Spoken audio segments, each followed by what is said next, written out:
Oke, baik. Mbak Esa, melihat begitu ya pergerakan indeks harga saham gabungan yang mana juga diproyeksi akan terkena trading halt, sebenarnya sentimen-sentimen apa saja yang cukup membebani dari pergerakan indeks harga saham gabungan yang mana sentimen negatif nampaknya cukup beriringan berada di sepanjang pekan lalu, baik dari global tentunya begitu ya dalam hal ini.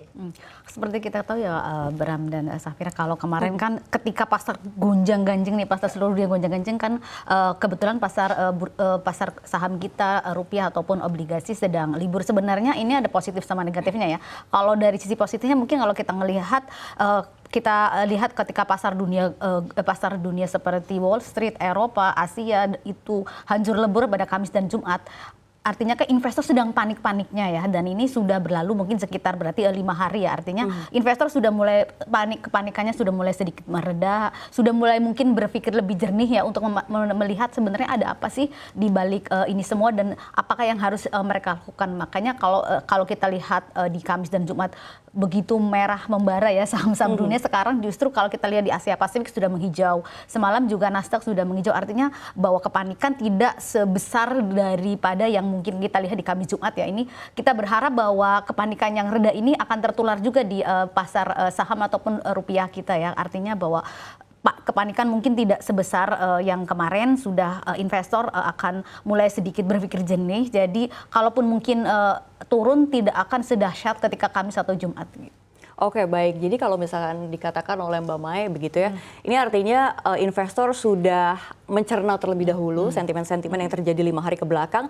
Artinya dipastikan IHSG juga tidak akan seburuk pada pembukaan nanti ya, atau seperti apa? Kita harapannya sih sebenarnya tidak seburuk, minimal kita harapkan tidak ketika melihat di Kamis atau apalagi Jumat ya, semua berguguran, kondisi seperti itu minimal sebenarnya bisa kita mungkin bisa dihindari karena ya itu ya mungkin investor sudah lebih jernih, walaupun sebenarnya tidak juga agak susah juga ya mungkin mengharapkan mungkin menguat atau menguat sangat kuat karena bagaimanapun investor juga mungkin belum sepenuhnya nih mempertimbangkan dampak-dampak yang terjadi di Indonesia. Kalau berbeda dengan di negara-negara lain yang istilahnya sudah menyerap semua dampaknya, sementara kita baru menyerap pada hari ini.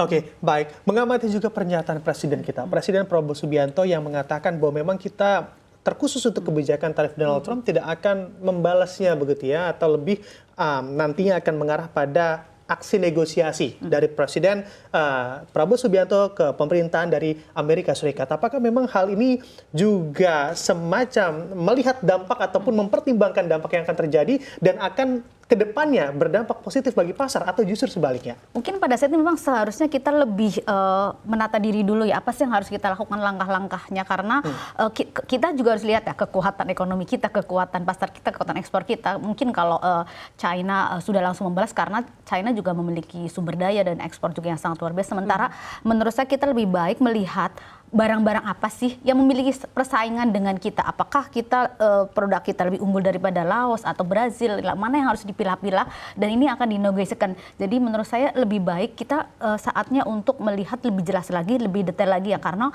kalau kita lihat ASEAN ini lumayan yang mendapatkan tarif resiprokal sangat besar ya, bahkan Laos, Kamboja itu jauh di atas kita ya, dan mungkin produk-produknya agak mirip dengan kita ya, terutama mungkin Laos itu Kamboja di Vietnam, di kita di kopi, Vietnam mungkin juga di di garment, sementara mungkin kita harus lihat pesaing-pesaing kita nih di luar ASEAN sebenarnya mana sih yang mungkin kita lebih unggul atau lebih rendah daya unggulnya lebih tinggi, karena kalau kita lihat bagaimanapun mungkin Amerika tidak bisa hidup sendiri ya. Tetap mereka butuh barang-barang dari luar negeri dan mereka juga yang harus membayar masyarakatnya. Sementara mungkin ada memang barang-barang dari kita yang sangat dibutuhkan Amerika dan tidak ada di negara lain. Mungkin kalau kita lihat mungkin palm oil ya, produk-produk turunannya itu ekspornya luar biasa meningkat dalam beberapa tahun terakhir ya. Sementara Amerika juga sudah tidak memiliki istilah produsen-produsen yang menghasilkan mungkin garment yang tidak mungkin agak nilainya lebih rendah, mungkin kaos kaki atau apa. Ini yang membuat daya saing kita sebenarnya lebih tinggi ya. Makanya kita harus memilah-milah lagi kekuatan dari ekspor kita dan tarif-tarif mana yang lebih besar dan mana sih yang sebenarnya kita harus negosiasikan agar kita jangan salah, kita jangan pukul rata semua ya. Karena kita juga harus tahu nih keunggulan kita di mana dan kelemahan kita di mana gitu. Oke, di sisi lain Indonesia harus fokus pada negosiasi-negosiasi yang akan membawa kebaikan juga pada negara Indonesia begitu. Tapi seberapa alotnya begitu ya antara Amerika Serikat dan China ini juga cukup mempengaruhi Indonesia nantinya. Betul ya. Kalau saya rasa mungkin Indonesia lebih baik mungkin berdiskusi dulu ya dengan negara-negara yang tipikal ekspornya sama. Kita mungkin lihat di ASEAN ya, karena hari ini pun akan ada pertemuan Menteri Keuangan ASEAN dan Bank Dunia, dan sudah saatnya memang benar langkah-langkah dari pemimpin ASEAN untuk bertemu, melihat sisi apa sih yang bisa kita lakukan bersama, apa yang mungkin jadi keunggulan kita, karena dalam hal ini menurut saya bahwa bersatu untuk hal-hal yang menguntungkan kita bersama itu lebih penting daripada mungkin kita mencari keuntungan sendiri-sendiri ya gitu. Oke, baik. Dikaitkan juga dengan fundamental ekonomi bangsa kita dari kebijakan tarif SRAM yang tentunya sudah diberlakukan ke berbagai negara di dunia ini. Apakah memang akan menggoyangkan juga dari segi fundamental ekonomi bangsa kita, Mbak Esa? Kalau kita sebenarnya dari sisi ekspor tidak terlalu besar ya. Kita tahu semua bahwa ekonomi kita ini kan 53-56% itu dikonsumsi ya. Jadi memang memperbaiki konsumsi ini adalah sangat mendesak, tapi jangan kita lupa juga ekspor juga sangat terkait dengan konsumsi ya. Kalau kita lihat kalau ekspor sawit kita terganggu, ekspor mungkin batu bara, ekspor garmen kita terganggu, ada juga jutaan orang yang akan mungkin kehilangan pekerjaan, kehilangan pendapatan lebih tinggi, ini akan mempengaruhi konsumsi juga. Dan kalau kita mungkin lihat sebenarnya ketergantungan ekspor kita pun ke Amerika itu tidak terlalu tinggi ya, walaupun sebenarnya kita itu termasuk defisitnya besar karena memang ekspor Amerika ke sini jauh lebih kecil daripada ekspor kita ke sana ya. Tapi sebenarnya dari sisi ekspor kita ke sana juga mungkin paling besar mungkin ke Cina. Tapi kita harus lihat juga bahwa ada sisi yang akan terdampak dari sisi investasi nih, karena banyak orang mengilang bahwa sebenarnya Amerika ini menyasarnya ke China ya, karena ekspor kita tahu ASEAN menjadi basis dari investasi dan manufaktur dari China, jadi